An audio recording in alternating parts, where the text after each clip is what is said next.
මෙම විශේෂ ඒකකයේ විවෘත කිරීමේ අදහස වෙන්නේ ශ්‍රී ලංකාවේ වනාන්තර පද්ධතිවලට සහ ඒ ආශ්‍රිතව සිදුවන හානි පිළිබඳව ජනතාවට වාර්තා කරන්න අවශ්‍ය කරන මධ්‍යස්ථානයක්, ඒ තොරතුරු ලබා දෙන මධ්‍යස්ථානයක් හැටියට තමයි මේ මධ්‍යස්ථානය අපි විවෘත කරන්නේ. මේ මධ්‍යස්ථානය පැය 24 පුරාම විවෘතව තිබෙනවා.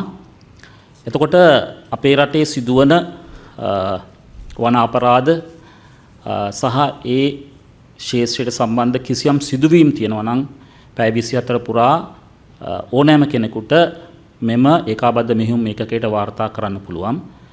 මේ ඒකාබද්ධ මෙහෙයුම් ඒකකයේ හරහා එම වන අපරාධ මැඩලීම සඳහා මැදිහත් වෙන්න බලාපොරොත්තු වෙනවා. ඉතින් ඒ සඳහා අපි දැනට අංකයක් හඳුන්වා දීලා තියෙනවා. මෙම අංකය මෙම ඒකකය කටයුතු ආරම්භ කරාට පස්සේ රටේ සියලුම ජනතාවට භාවිතා කරන්න පුළුවන්.